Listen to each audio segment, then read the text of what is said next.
Hi, today in front of me ALCATEL 3T10 and I'll show you how to create home screen folders on this device.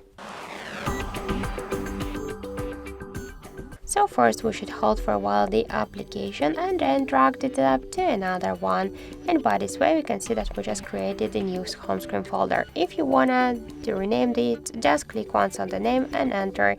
the apps, for example, tap to OK, and now we can see that we just successfully renamed it. If you want to change it, the position of the folder, you just should hold it and just drag it to the new screen or just to